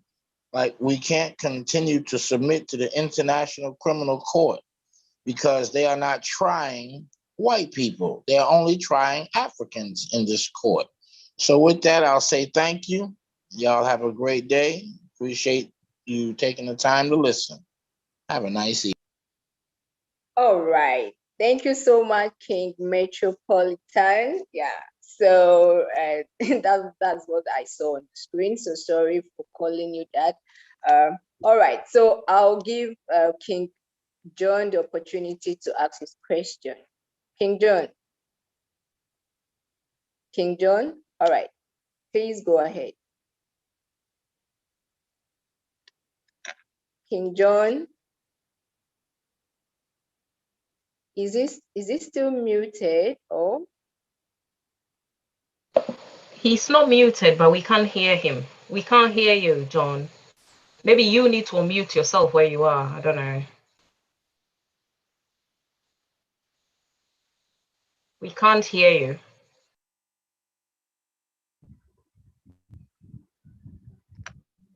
If we cannot hear him, can we take King Asante? His hand is up.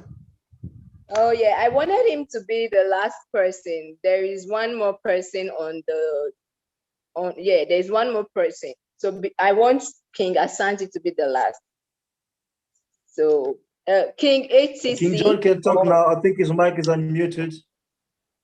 Oh, we still can hear him. So King or Queen HCC, please, can you go ahead with your question, please?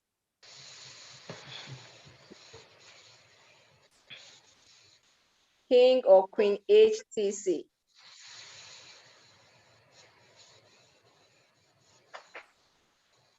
Queen or King HCC? All right, King Asante, I think you should please go ahead. Right. All right. Yeah, thank you very much. I'm responding to this gentleman. I think I must have forgot his name now. I mean, he was talking about we not being able to produce our own medicine. We still rely on the Western medication.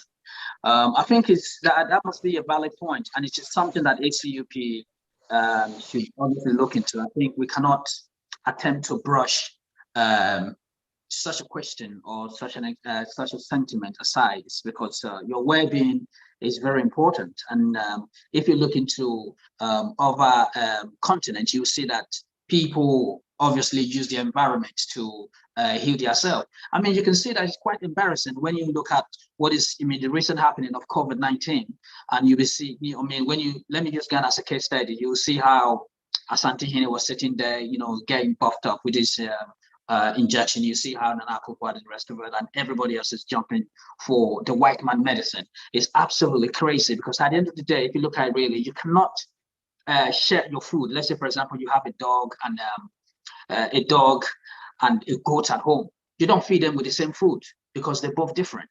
It's the same thing. You can't eat the same food with a white man, hence your sickness. And at the same time, you cannot consume the same medication, with the white man.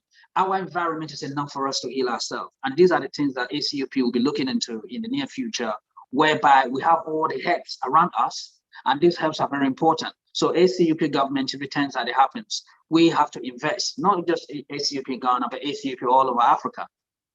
It's a knowledgeable thing to do. It's the science. These are things that we need to do, because there are herbs that can even heal the blind. There are herbs that can even, heal someone that's obviously mentally deranged or the rest of it. But we've unburdened this thing, and we are now going back into pharmaceutical medication that obviously when you finish taking that in the next couple of days, you probably turn yourself into a monster. So at the end of the day, Black people must focus on their environment. We are natural people, and our healing must obviously be based on the herbs. So this is my answer to the gentleman that was obviously raising that question. I seem to forget his name, but please forgive me about that. Thank you.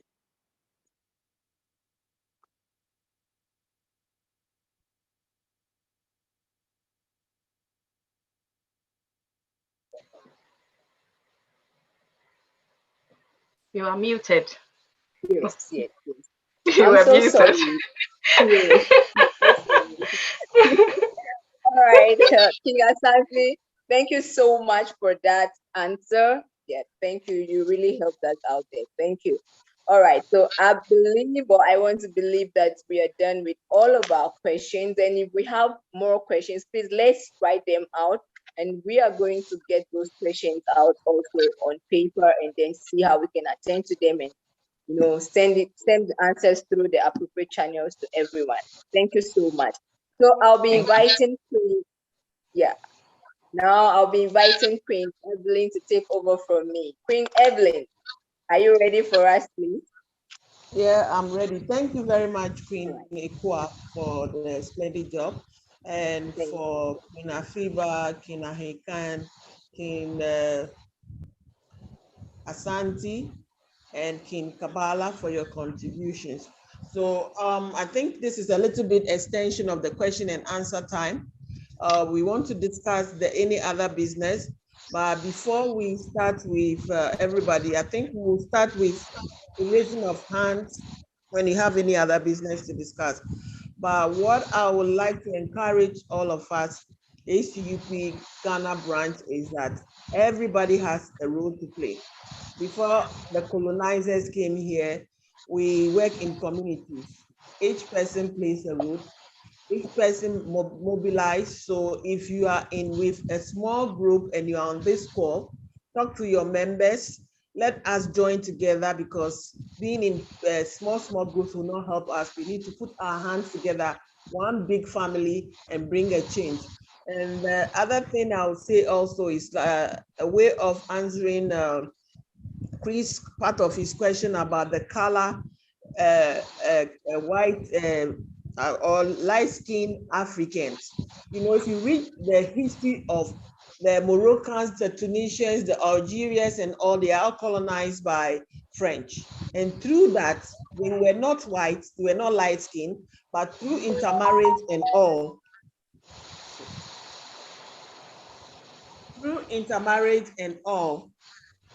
they have become the color that they are.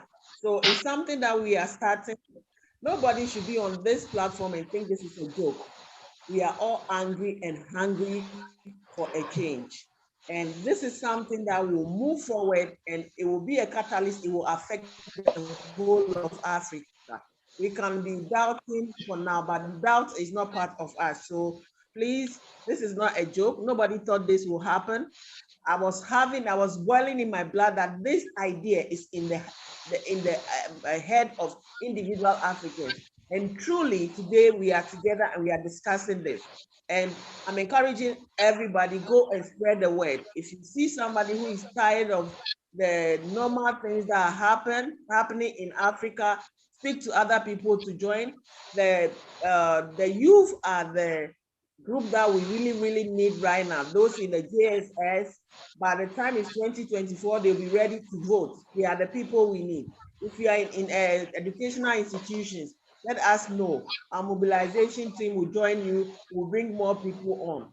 Think about the pyramid effect. People come and use it to rob other people, but our ancestors got the pyramid as a way for us to develop. It started with one person and then it increased in the base. So I'll encourage all of us on this call, let all of us increase in our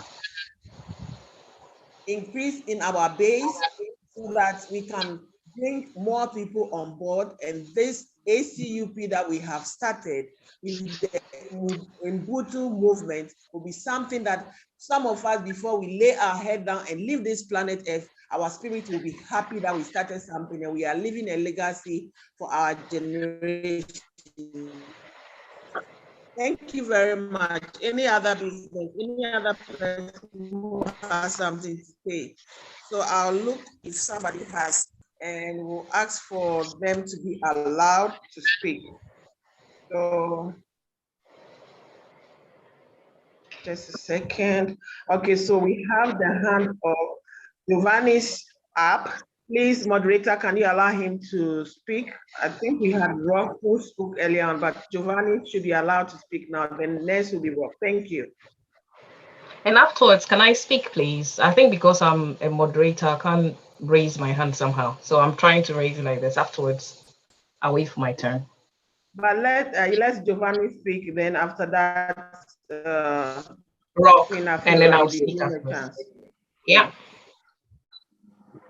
All right, thank you, Giovanni, for your contribution, your presentation. I personally talked about the Free-Minded Academy. We have spoken about a lot of things. The most important aspect for me is the education. Why? Because we need to unlearn what we have learned so far and then relearn the new things. And then as we are talking about the Afrocentric Africa system, we really need to focus on the education system. And then as a matter of that, the Free-Minded Academy is going on. We started yesterday, and some of us are into it already. We can still invite people to join it.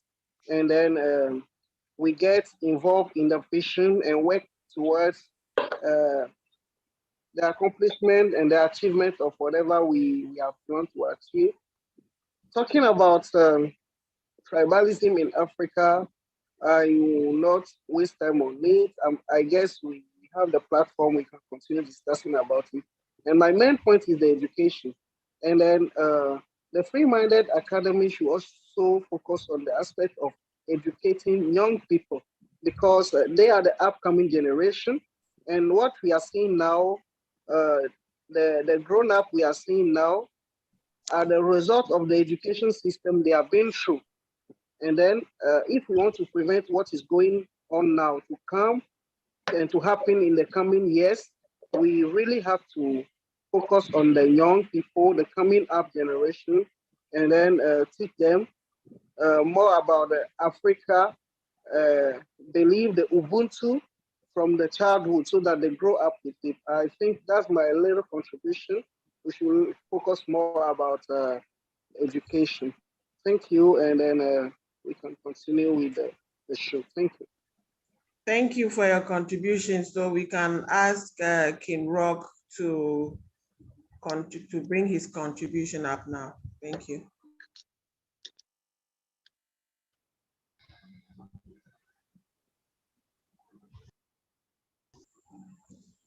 Hello, King Rock.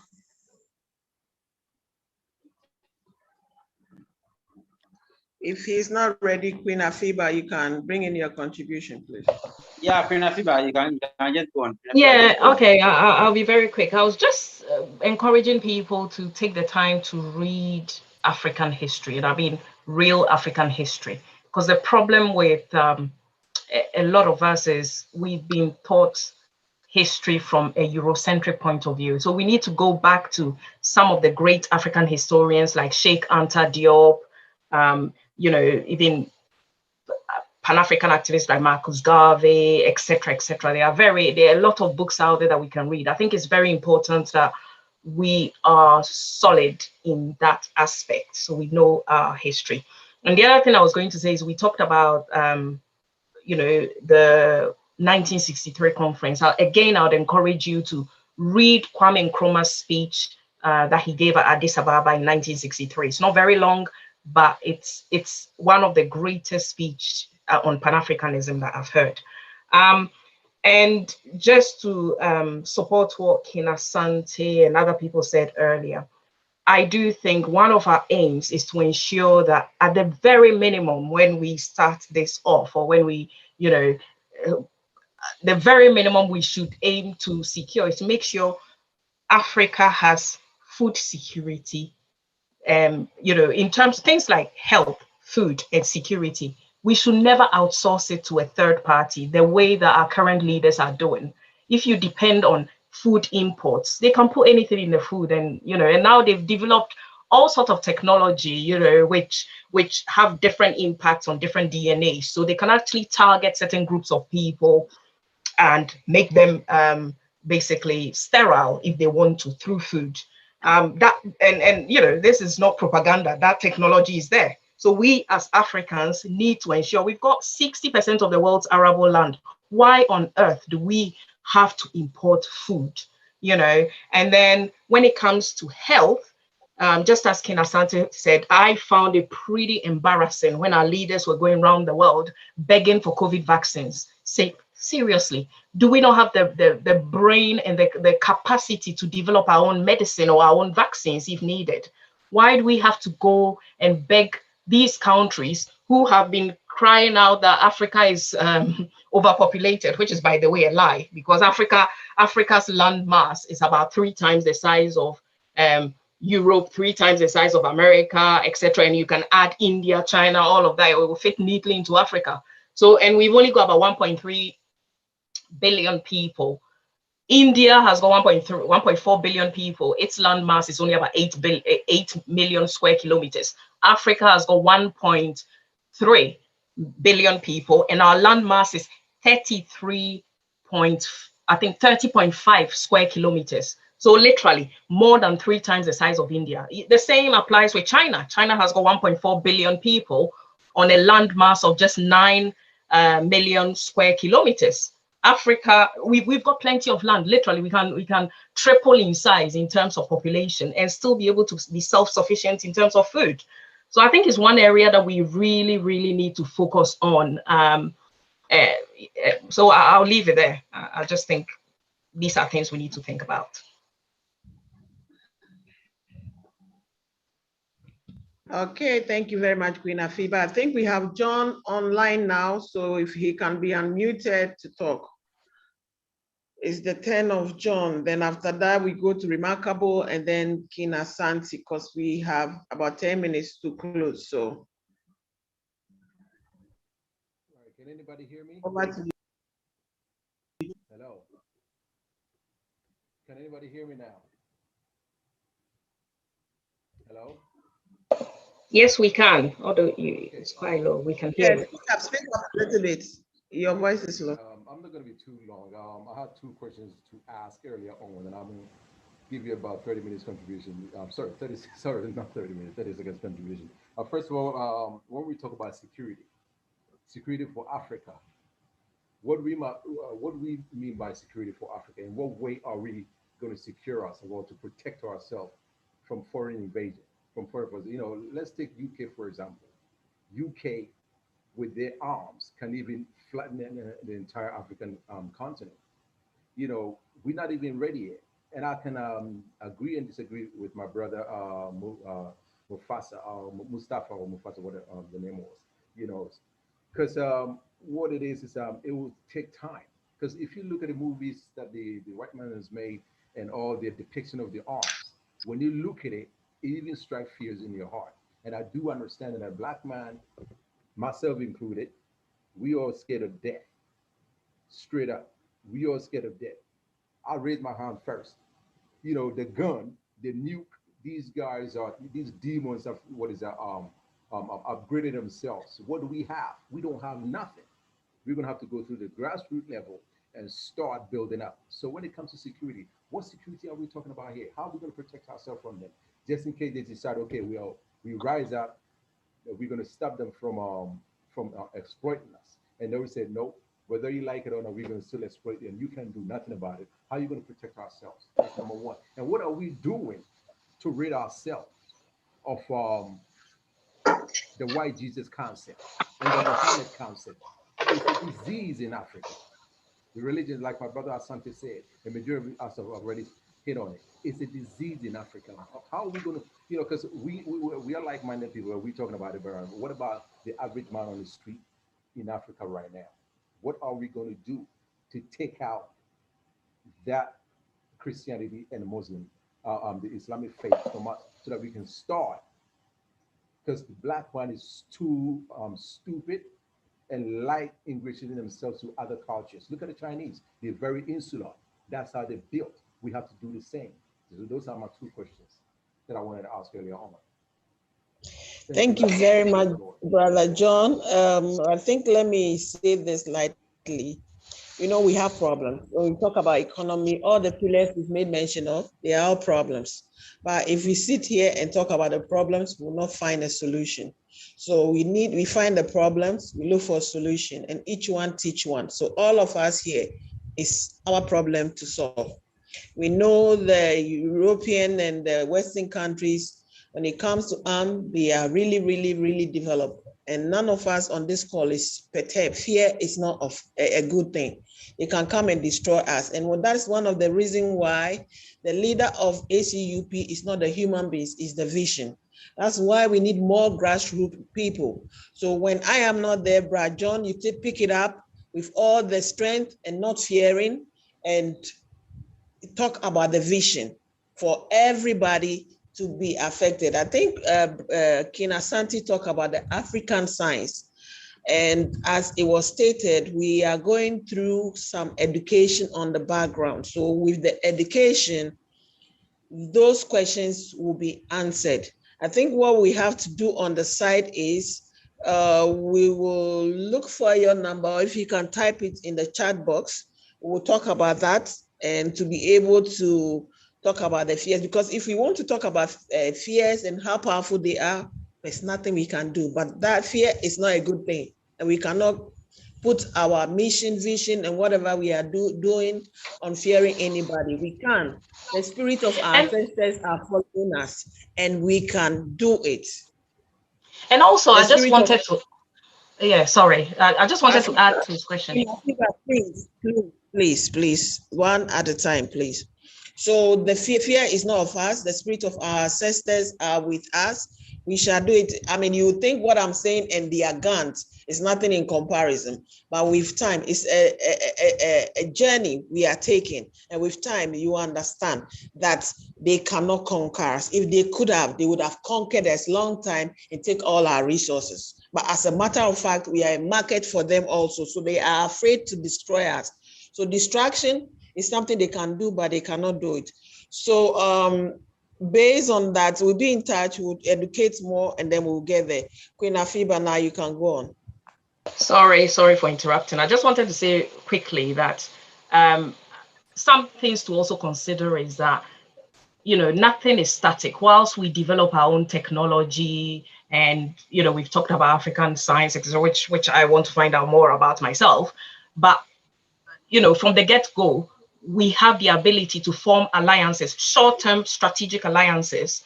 You know, at some point, can you believe that America formed a strategic alliance with China to defeat the Soviet Union? There's nothing stopping us with forming an alliance, a strategic alliance, as I said, with Russia, a short-term strategic alliance with, say, Russia or China, the arch enemies of the West. What I'm trying to say, there are various tools that people can use in order to, you know, form, you know, basically have that security they want in the short term whilst we build up our own capability. So I don't think we should, nothing is off the table. We use various strategies to make sure, you know, we have what we need.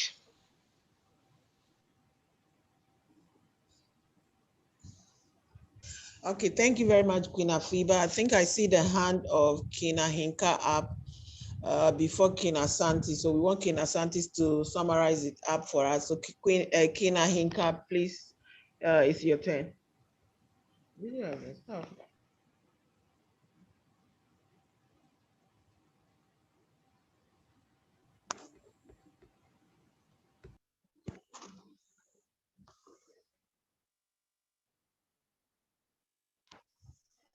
Wow.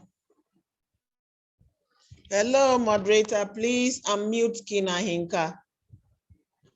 I think Remarkable also has his hand up.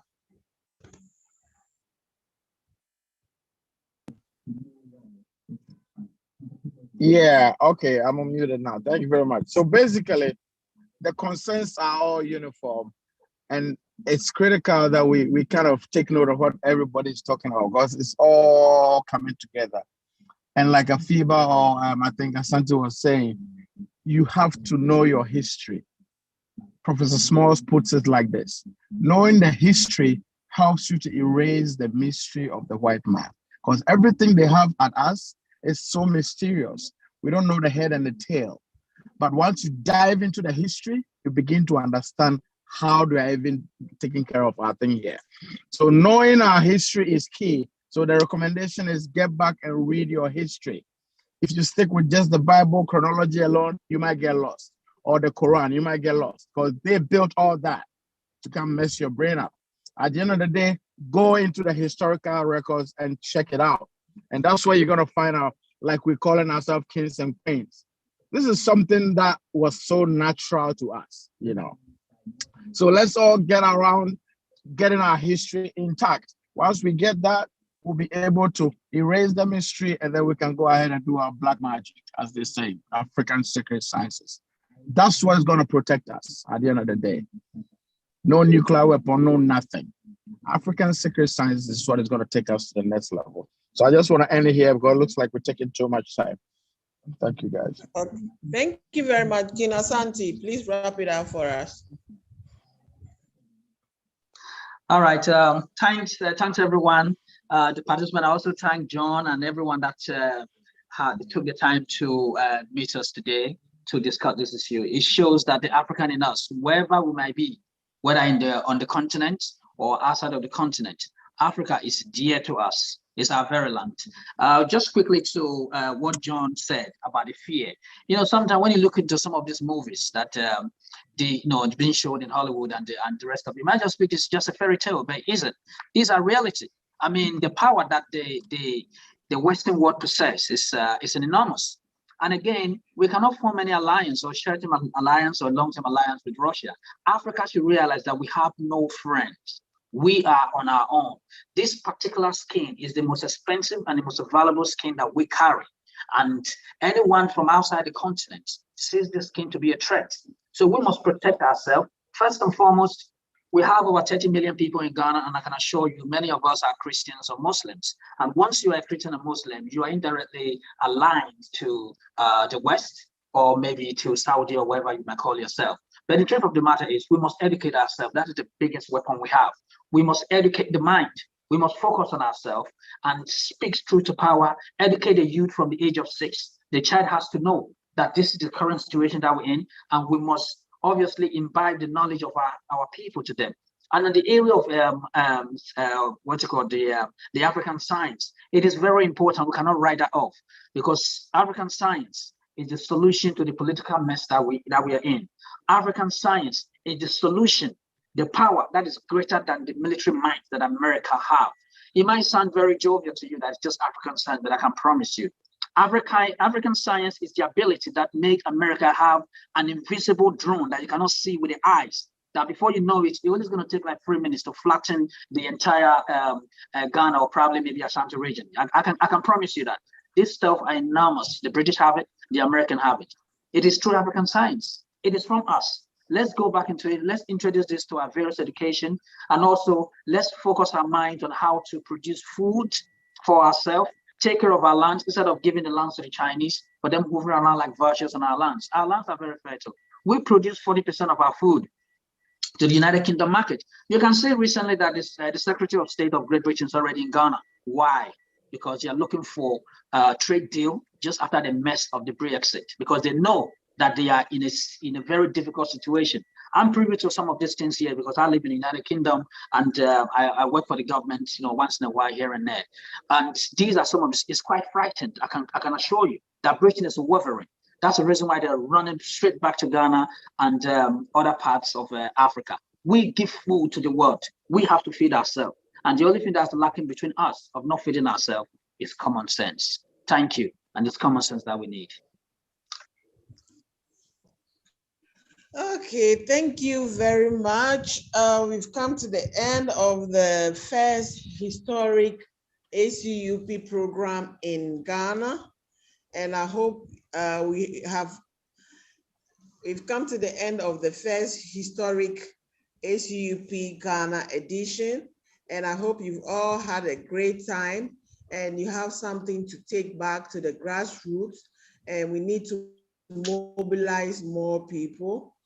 We are planning a bigger program in December for a face-to-face program.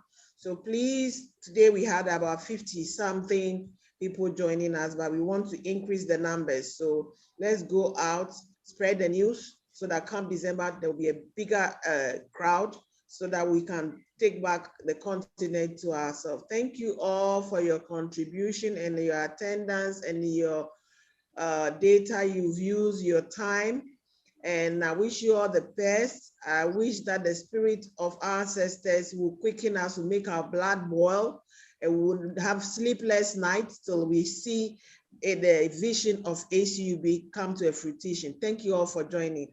Have a great night, good night, and a great week. Bye-bye.